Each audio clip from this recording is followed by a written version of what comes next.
প্রিয় বন্ধুরা, সঞ্চিতা সহজ রেসিপি উইথ ব্লগ চ্যানেলে তোমাদের সকলকে স্বাগত জানিয়ে আজকে তালের বড়ার একটা রেসিপি তোমাদের সঙ্গে আমি শেয়ার করছি। এখন তো তাল বাজারে পাওয়া যাচ্ছে, তাই তালের বড়ার এই রেসিপিটি তোমাদের করে দেখানোর চেষ্টা করলাম। আর সবাই কম বেশি তালের বড়া করতেই পারো, তবে আমি যেভাবে বানিয়েছি সেটাই তোমাদের সঙ্গে শেয়ার করলাম। আশা করি ভালো লাগবে তোমাদের। এখানে দেখো, তাল নিয়েছি একদম কালো একটা পাকা তাল। এই তালটা আমি প্রথমে কিভাবে আমি ছাড়িয়ে রসটা বের করে নিই সেটাই তোমাদের সঙ্গে পুরোটা শেয়ার করব।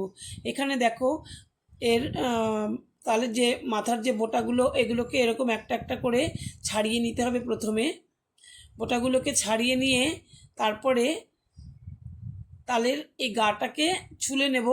তবে অনেক তাল আছে যেগুলো একটু শক্ত, এরকমভাবে কিন্তু ছুলতে একটু অসুবিধে হয়। যেহেতু আমার এই তালটা খুব নরম, মানে পাকা আর কি, তাই একদমই অসুবিধা হয়নি, ধরছি আর একেবারে ছাড়িয়ে নেওয়া যাচ্ছে।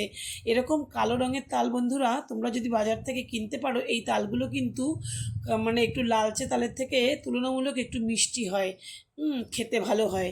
তো আমি পুরোটা দেখো ছুলে নিয়েছি। তারপরে এই বোটাটাকেও, এই মুখের এই বোটাটাকেও ছাড়িয়ে নেব। তারপরে আমি তালটাকে মানে খুলে নিচ্ছি।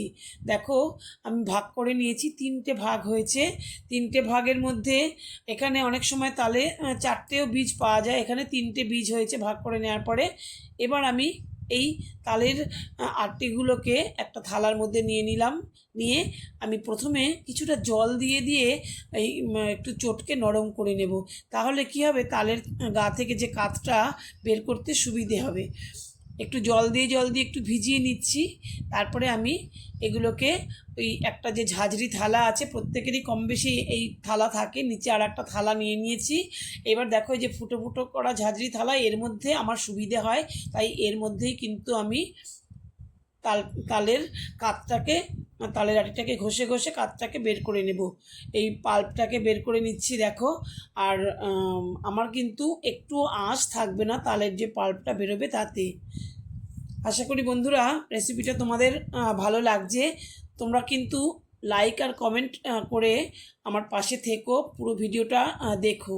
আর নতুন বন্ধু তোমরা কিন্তু যদি দেখা শুরু করো, অবশ্যই সাবস্ক্রাইব করে বেল বাটনটা অন করে রেখো, তাহলে কিন্তু আমি যখনই কোনো ভিডিও দেব তার নোটিফিকেশান তোমরা পেয়ে যাবে সঙ্গে সঙ্গে।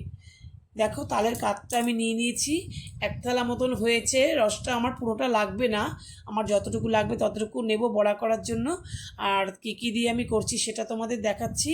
এখানে নিয়েছি নারকেল কোড়া, আমি সব 1 বাটি করে নিয়েছি। 1 বাটি নারকেল কোড়া, আর নিয়েছি ময়দা 1 বাটি, নিয়েছি 1 বাটি চিনি, 2টো এলাচ নিয়েছি, এলাচের দানাটাকে গুঁড়ো করে নেব।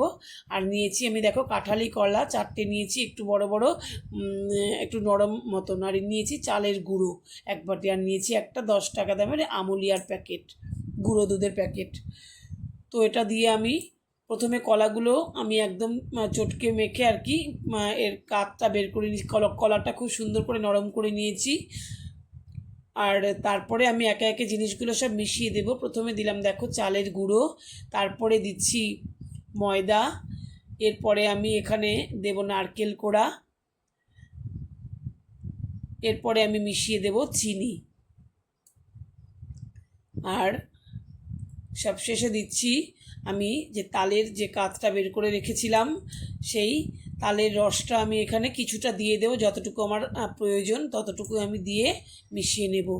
আমি সবটা আমার লাগবে না, বাকিটা আমি জাল দিয়ে রেখে দেবো, অন্য কাজে আমি লাগাতে পারবো। বা তালের কাত এরকম জাল দিয়ে রুটি দিয়েও খাওয়া যায়, রুটি লুচি দিয়ে খাওয়া যায়, খুবই ভালো লাগে খেতে।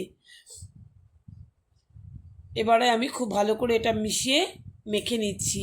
আমি কিন্তু আমুল দুধের প্যাকেটটা এখনও দেইনি, এটা মেখে নিয়ে ভালো করে মিশিয়ে নিয়ে তারপরে গুঁড়ো দুধের প্যাকেটটা কেটে গুঁড়ো দুধটা দেব।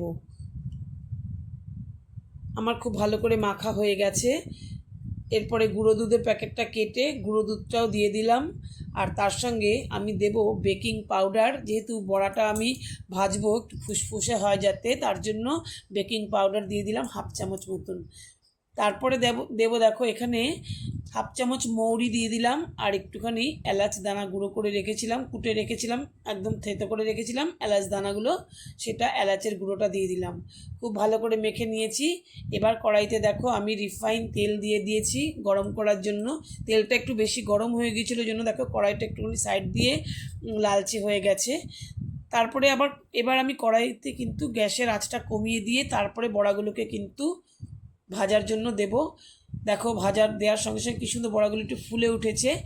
আর বন্ধুরা গ্যাসের আঁচটা কিন্তু সঙ্গে সঙ্গে কমিয়ে দিতে হবে। এবার উল্টে বড়াটাকে এক পিঠ ভাজা হওয়ার পরে উল্টে দিয়ে এবার কমিয়ে আস্তে আস্তে অন্য পিঠটা ভাজা হবে, তার সঙ্গে ভেতরটাও কিন্তু ভাজা হবে। নাহলে যদি বাড়ানো থাকে তাহলে কিন্তু ওপরটা মানে ভাজা হয়ে যাবে, লালচে হয়ে যাবে, কিন্তু ভেতরটা কাঁচা থাকবে। তাই একদম গ্যাসের আঁচটা কমিয়ে দিতে হবে একবার উল্টে দেওয়ার পর। এবার আস্তে আস্তে দেখো ভাজা হয়ে গেছে, একদম কুরকুরে মতন ভাজা হয়েছে। যেহেতু আমি চালের গুঁড়োটা দিয়েছি এক বাটি, চালের গুঁড়োর জন্য কুরকুরেও হবে। অথচ দেখো বন্ধুরা আমি কলাটা দিয়েছি, কলার জন্য কিন্তু ভেতরটা কিন্তু খেতে নরমও হবে। খুব সুন্দর একদম লোভনীয় একটা রেসিপি তৈরি হয়েছে বন্ধুরা। সকলেই কম বেশি কি প্রত্যেকেই তালের বড়া খেতে ভালোবাসে বন্ধুরা। বাড়ির সকলকে তোমরা এরকমভাবে করে তৈরি করে দেবে। আমি যেভাবে দেখালাম খুব সুন্দরভাবে তৈরি হবে, কিন্তু খুব ভালো করে সব কিছু দিয়ে কিন্তু ফেটাতে হবে ভালো করে। কিছুক্ষণের জন্য খুব ভালো করে হাত দিয়ে নেড়ে নিতে হবে, নইলে কিন্তু শক্ত হয়ে থাকবে।